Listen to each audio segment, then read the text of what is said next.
Close your eyes for a second. Imagine waking up without an alarm. No meeting, no deadline, no boss waiting for a reply on their phone. You wake up because your body decided to wake up. You eat when you're hungry. You rest when you're tired. And when the sun sets, you simply stop. This is not a modern vacation dream. This was the standard mode of human existence for over 200,000 years. For 200,000 years, no human being on the face of the earth had a job. No one had a boss. No one had a salary, rent, taxes, quotas, or a daily obligation to show up somewhere to do something they might not even choose to do. And then something happened. Something that seemed at first glance like an absolutely brilliant idea.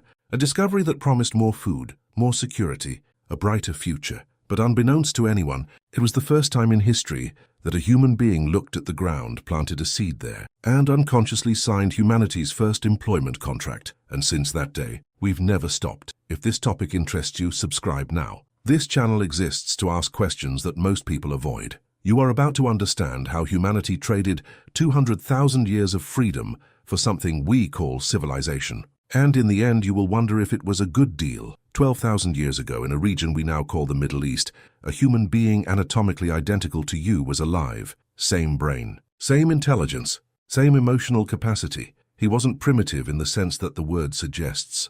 He was complex, social, spiritual. He had art. He had rituals. He had deep relationships. What he lacked was routine. Studies by Yuval Noah Harari and anthropologist Sahlins suggest something that completely contradicts what we learned in school. Hunter-gatherers worked, on average, between 3 and 4 hours a day to ensure their subsistence.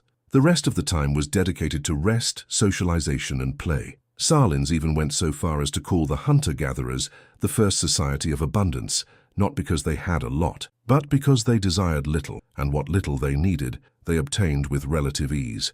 And here's the first question I want you to carry with you in this video. If they lived like that, what made them stop? The response was not a revolution. It was not a collective decision. It was an observation. At some point, someone realized that seeds that fell on the ground germinated, that it was possible, perhaps, to influence that. Archaeologists call this period the Neolithic Revolution. But the word is misleading. Revolutions happen quickly. This was slow, gradual, almost imperceptible to those who lived through it. It seemed like just another tool, like fire, like a spear. But there was a fundamental difference between agriculture and everything that came before. The other tools served humans. Agriculture required humans to serve it. When you plant, you can't just walk away. The seed needs you to come back. It needs you to be there when harvest time arrives, neither before nor after. For the first time in history, human time began to be dictated by something external, not by the body, not by desire, by the plant. And with the plant came the calendars. The first timekeeping structures found by archaeologists were not philosophical. They were agricultural. Instruments for controlling production. The calendar wasn't invented to organize human life. It was invented so that human life could be organized around the harvest. Have you ever wondered why you feel like time is always slipping away? Why is there this constant feeling that there's something you should be doing right now? Perhaps because this feeling is 12,000 years old. If this video is making you think, leave a like now and comment below. Do you think humanity gained or lost with this exchange? Agriculture worked. We have to admit that. It produced more food, allowed populations to grow, villages to emerge, and more children to survive. From a strictly biological point of view, it was an extraordinary success. From the perspective of the individual who wakes up every day to work the land, the story is more complicated. Bone records show that early farmers were physically smaller than their hunter-gatherer ancestors.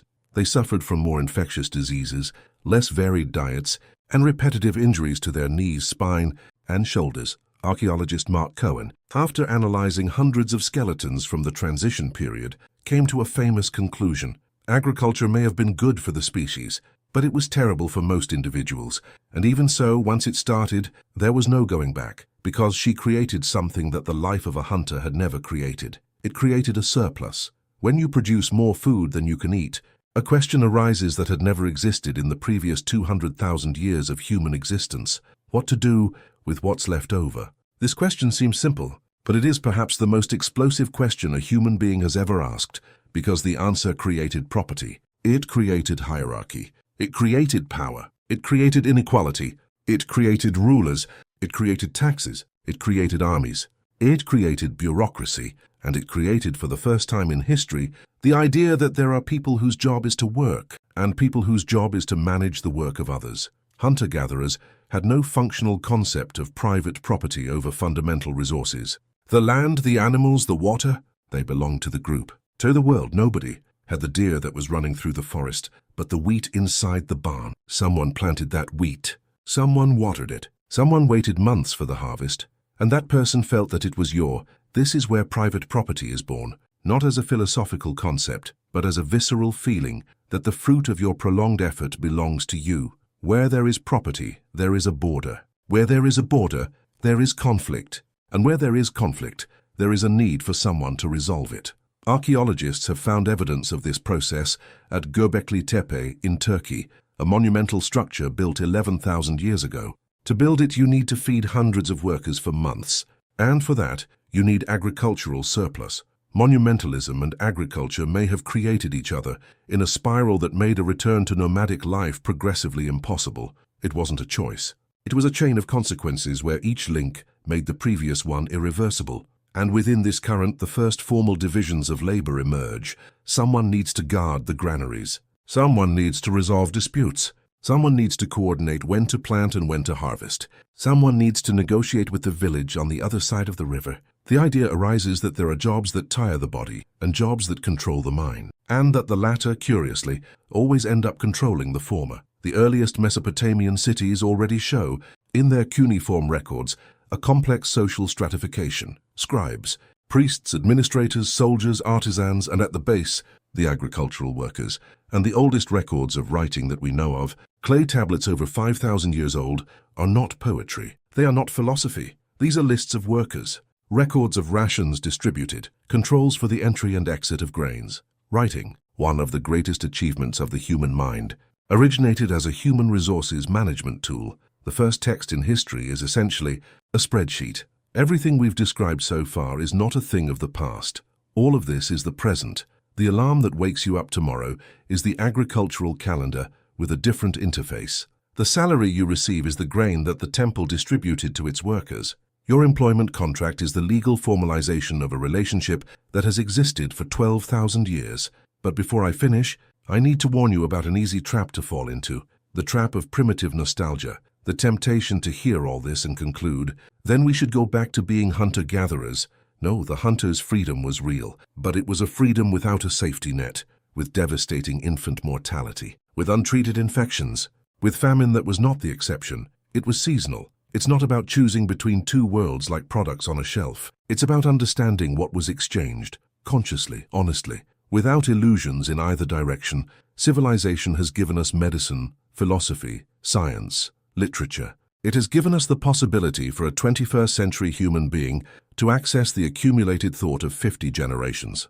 It has given us this video, this conversation. That's no small thing, but civilization delivered all of this at a cost that was never openly negotiated. It was never presented as a contract so that someone could read the clauses before signing. The cost was time, autonomy over one's own days, the feeling that our lives unfold in service of structures that we did not create, did not choose, and do not control. Research on well-being shows that in still existing hunter-gatherer societies, such as the Hadza of Tanzania and the Piraha of the Amazon, there are surprisingly low levels of chronic anxiety and an almost complete absence of burnout. Not because these people are simpler, but because their relationship with time is still organic. The WHO estimates that anxiety and depression are the most disabling conditions in the modern world. Most people do not feel engaged with the work they do. In the richest nations in human history, a growing percentage feel they have no control over their own time. Why? Because the system we inherited was built from the beginning with a specific logic. Produce more than you need. What's left over feeds the structure. The structure protects you. And to keep the structure functioning, you need to keep producing more than you need. It's a closed cycle. Elegant in its brutality, and so ancient that we can no longer see it as a choice. It seems like nature. It seems inevitable.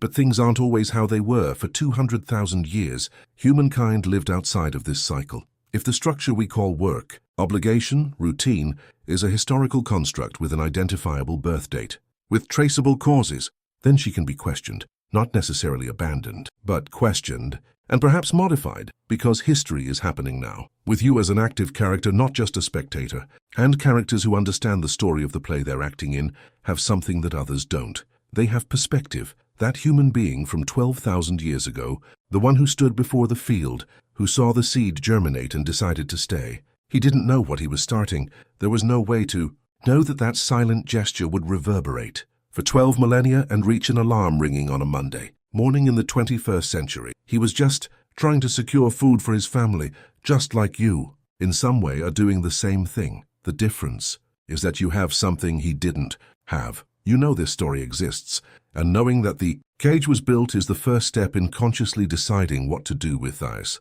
Perhaps the history of work is, in fact, the history of what we exchange to build civilization, and perhaps the most important question anyone can ask today is not how to work more or how to work better. Perhaps it's simply this: is the switch still worth it? For me, as things stand, no one can give you that answer. Comment below which moment in this video impacted you the most. Leave a like if you think more people should reflect on this. And the video that's appearing on the screen now is the next step in this conversation. See you there.